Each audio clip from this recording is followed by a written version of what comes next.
नमस्कार मित्रों, welcome back to my channel. Headlines प्रस्तुत हैं। बेसिक शिक्षा ब्रेकिंग न्यूज में तबादले का इंतजार कर रहे शिक्षकों के लिए राहत भरी खबर इसी माह आ सकती है। नई तबादला नीति, स्कूलों की वेबसाइट बनाने में कई जनपद फिसड्डी, एमडीएम योजना का सोशल ऑडिट करा जाएगा। इन्हीं प्रकार की बहुत सी महत्वपूर्ण बातों को, खबरों को जानने के लिए इस चैनल से जुड़े रहें। साथ ही अभी तक यदि सब्सक्राइब नहीं किया चैनल तो कृपया सब्सक्राइब भी कर लें, क्योंकि यह चैनल एक ऐसा प्लेटफॉर्म है जिसके माध्यम से आपको बेसिक शिक्षा विभाग की महत्वपूर्ण बातों की जानकारी प्राप्त होती रहेगी। तो आइए देर नहीं करते हैं, वीडियो को देखते हैं। पॉलिसी का इंतजार कर रहे शिक्षकों के लिए राहत भरी खबर है। जी हाँ मित्रों, शासन में चल रही प्रक्रिया इसी महीने आ सकती है इसकी पॉलिसी। तो स्थानांतरण नीति के संबंध में सभी शिक्षक भाई और बहन इंतजार कर रहे हैं। तो उस संबंध में राहत भरी खबर क्या है, ये आप इस वीडियो के माध्यम से जान पाएंगे। बुलंदशहर अंतर जनपदीय एवं जिले के अंदर शिक्षकों कि जो ऑनलाइन स्थानांतरण होने थे उसके लिए उम्मीद है कि इसी माह दोनों प्रकार की पॉलिसी आने की उम्मीद है। जिले के अंदर होने वाले स्थानांतरण जूनियर शिक्षकों टीचर्स को हटाकर दूसरे स्कूलों में भेजा जाएगा। हालांकि अभी नीति तैयार हो रही है, इसके आने के बाद ही कुछ कहा जाएगा। बेसिक शिक्षा विभाग के प्राथमिक और उच्च प्राथमिक स्कूलों में टीचर्स के स्थानांतरण होने हैं और ग्रीष्मकालीन अवकाश के दौरान ये जो नीति है वो आने की उम्मीद थी। शासन में ऐसी कोई प्रक्रिया नहीं हो सकी। बताया जा रहा है कि शासन अब अंतर जनपदीय व जिले के अंदर स्थानांतरण की पॉलिसी को एक साथ जारी करेगा। और आपको मालूम होना चाहिए कि जिले से करीब 800 शिक्षक अंतर जनपदीय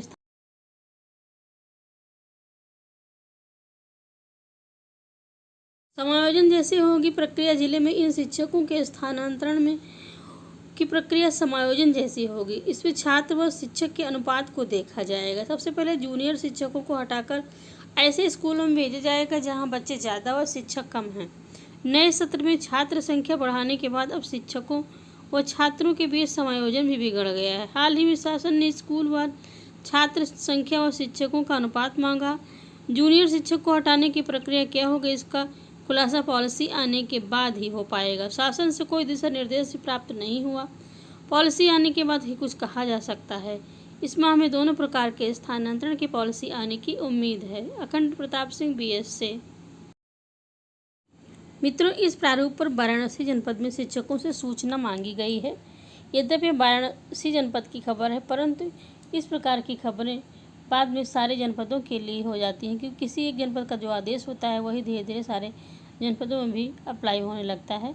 तो आइए देखते हैं। बेसिक शिक्षा अधिकारी व सर्व शिक्षा अभियान वाराणसी के अंतर्गत सभी प्राइमरी व अपर प्राइमरी विद्यालयों से संबंधित सूचना एवं आख्या निम्न प्रारूप में भरकर संप्रेक्षण दल को उपलब्ध कराएं। वित्तीय वर्ष, फिर है इसका पहला कॉलम वित्तीय वर्ष, दूसरा कॉलम है कुल छात्रों की संख्या, तीसरा कॉलम है विद्यालय में प्राप्त बैगों की संख्या एवं दिनांक, विद्यालय में प्राप्त पुस्तकों की संख्या एवं दिनांक, विद्यालय में प्राप्त जूते एवं मोजे की संख्या एवं दिनांक, विद्यालय में प्राप्त स्कूल ड्रेसों की संख्या एवं दिनांक। टिप्पणी तो अब देखिए 2018-19 का है इसमें, फिर 2019-20, 2020-21, 2021-22। अब आगे है मिड डे मील से संबंधित सूचना प्रस्तुत कराएं।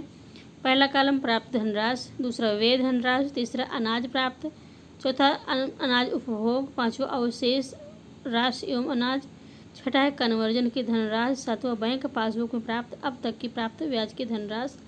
उक्त के संबंध में निम्न बिंदुओं पर अपनी आख्या दें। वित्तीय वर्ष 2018-19, 19-20, 20-21 और 21-22 बिंदुवार प्रश्न है और इसमें आख्या है। बिंदुवार प्रश्न में है उक्त वर्षों में क्या बैग मानक के अनुरूप पाए गए? स्कूल में जितने बैग फटे पाए गए उतने बैग फर्म द्वारा आपूर्ति समय से की गई अथवा नहीं? क्या बच्चों द्वारा वित्तीय वर्ष सत्र तक बैग का उपभोग हो पाया अथवा मध्य सत्र में ही फट गए? आख्या देवें। क्या सभी छात्रों को पाठ्य पुस्तक, स्कूल ड्रेस, जूता, मोजा, बैग समय से प्राप्त हुए या विलम्ब से प्राप्त हुए?